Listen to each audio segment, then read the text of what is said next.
اور یہ سارا منظر دیکھنا ہے۔ فانظر ماذا یرجعون، پھر دیکھنا کہ وہ کیا جواب دیتے ہیں، کیا آپس میں صلاح مشورہ کرتے ہیں، کیا منصوبہ بناتے ہیں اس خط کے بارے میں، کیا وہ سوچ بچار کرتے ہیں۔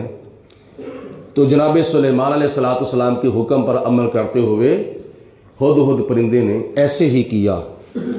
تو جب اس کو جاگ آئی، اس نے اپنے سینے کے اوپر ہاتھ پھیرا، دیکھا کہ ایک لیٹر نظر آیا ہے، ایک خط، ایک مکتوب۔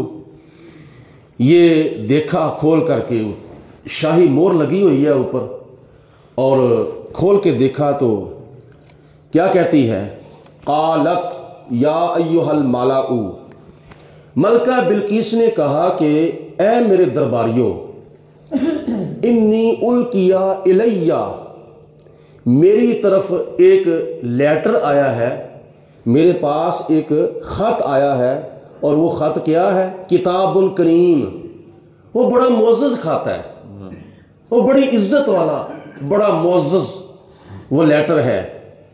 اب اس نے یہ لفظ اپنے منہ سے نکالے، کتاب کریم، کتاب کریم، یعنی وہ عزت والا خط ہے۔ اس کو کھولا بڑے احترام کے ساتھ پہلے، اور پھر یعنی یہ لفظ ہی کہنا تھا، اللہ پاک کی ذات بابرکات نے اس کی قسمت کے اندر ایمان تحریر فرما دیا۔ یہ دیکھو، اللہ کے نبی کی بات کا احترام کرنا، اللہ کے نبی کے پیغام کا احترام کرنا، یہ بہت کچھ حاصل کرنے کا ذریعہ اور سبب ہے۔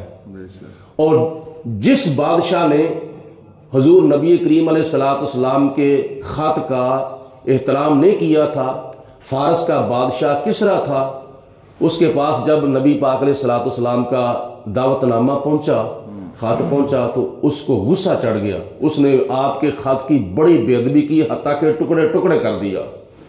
تو حضور علیہ السلام نے ارشاد فرمایا کہ اس نے میرے خط کے ٹکڑے ٹکڑے کر دیے ہیں، ان قریب اس کی بادشاہت کے خدا ٹکڑے ٹکڑے کر دے گا۔ پھر ایسا وقت آیا خلفاء راشدین کے دور میں، یعنی حضرت عمر فاروق رضی اللہ تعالیٰ عنہ کے دور میں فارس فتح ہو گیا، جو آج کل ایران ہے۔ اور جس بادشاہ نے نبی پاک علیہ السلام کے پیغام کا احترام کیا، اللہ پاک نے اس کو ایمان کی دولت سے مالا مال فرما دیا۔ جب کچھ صحابہ کرام مکہ المکرمہ سے ہجرت کر کے حبشہ گئے، اور جا کر سورۃ مریم اس کے سامنے پڑھی، نجاشی کے سامنے، تو اس نجاشی نے سر کے کانوں سے نہیں بلکہ دل کے کانوں سے سورۃ مریم کو سنا، بڑی توجہ کے ساتھ، بڑے غور و فکر کے ساتھ سنا، تو خدا کی ذات بابرکات نے اس کو ایمان کی دولت سے مالا مال فرما دیا۔ قرآن پاک سنتے ہی اس کی آنکھوں سے آنسو آنے شروع ہو گئے۔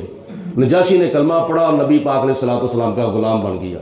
اور قرآن پاک میں ایک اور مثال موجود ہے کہ جس نے اللہ کے نبی کا احترام کیا، اللہ پاک نے اس کو کیا کچھ عطا کیا، اور جس نے اللہ کے نبی کا احترام نہیں کیا تھا، خدا تعالیٰ نے پھر اس کا حال کیا کیا تھا۔ شیطان نے اللہ کے نبی کی بے حرمتی کی، اس وقت سے لے کر آج تک اس کے اوپر لعنتیں برس رہی ہیں، اور قیامت تک برستی رہیں گی۔ اور جناب موسیٰ علیہ السلام نے جب جادوگروں کو اکٹھا کیا نا، فرعون نے جادوگروں کو اکٹھا کیا موسیٰ علیہ السلام کا مقابلہ کرنے کے لیے، ایک طرف حضرت موسیٰ علیہ السلام اور حضرت ہارون علیہ السلام ہے، اور دوسری طرف لاکھوں کی تعداد میں جادوگر ہیں۔ جب مقابلہ ہونے لگا تھا تو جادوگروں نے حضرت موسیٰ علیہ السلام کو ایک بات کہی کہ اے موسیٰ علیہ السلام، آپ اپنا عصا زمین پر پہلے پھینکیں گے یا ہم اپنی رسیاں زمین پر پہلے پھینکیں؟ حالانکہ وہ چاہتے تو خود بھی اپنی رسیاں پہلے پھینک سکتے تھے، لیکن یہ پوچھنا ایک ادب کا پہلو ہے کہ آپ اپنا عصا پہلے پھینکیں گے یا ہم اپنی رسیاں پہلے پھینکیں؟ تو جناب موسیٰ علیہ السلام نے ارشاد فرمایا کہ تم ہی اپنی رسیاں پہلے زمین پر پھینک لو۔ تو ہوا کیا، واقعہ بڑا لمبا ہے۔ حضرت موسیٰ علیہ السلام نے جب اپنا عصا زمین کے اوپر پھینکا تو وہ بہت بڑا اژدہا بن گیا، اور وہ سارے سانپوں کو کھا گیا۔ ان کی رسیاں جو تھیں وہ سانپ بن گئی تھیں، اور آپ کا عصا مبارک سانپ کی شکل میں متشکل ہو کر ان کے سارے سانپوں کو کھا گیا۔ نتیجہ کیا نکلا؟ اللہ پاک کی ذات بابرکات نے موسیٰ علیہ السلام کا ادب کرنے کی وجہ سے جادوگروں کو ایمان کی دولت سے مالا مال فرما دیا تھا۔ وہ سارے کے سارے موسیٰ علیہ السلام کے قدموں میں گر گئے، موسیٰ علیہ السلام کا کلمہ پڑھا اور مسلمان ہو گئے۔ یہ ہے اللہ کے نبی کے احترام کا نتیجہ۔ تو ملکہ بلقیس نے حضرت سلیمان علیہ السلام کے خط کے بارے میں کہا تھا کہ مجھے وہ خط ملا ہے کہ جو بڑا معزز یعنی بڑی عزت والا خط ہے۔ اور وہ خط کیا ہے؟ کیا اس کے اوپر لکھا ہوا تھا؟ اِنَّهُ مِن سُلَيْمَانَ وَإِنَّهُ بِسْمِ اللَّهِ الرَّحْمَنِ الرَّحِيمِ۔ کہا کہ یہ خط حضرت سلیمان علیہ السلام ہیں، کوئی بادشاہ، ان کی طرف سے یہ خط آیا ہے۔ اِنَّهُ، یہ بے شک وہ خط من سلیمان، حضرت سلیمان علیہ السلام کی طرف سے ہے۔ وَإِنَّهُ بِسْمِ اللَّهِ الرَّحْمَنِ الرَّحِيمِ، اور بے شک وہ اللہ تعالیٰ کے نام سے شروع کیا گیا ہے، یعنی وہ خط جو ہے اس کی تحریر اللہ کے نام سے شروع کی گئی ہے۔ اور وہ اللہ کون ہے؟ جو بڑا مہربان ہے اور نہایت رحم کرنے والا ہے۔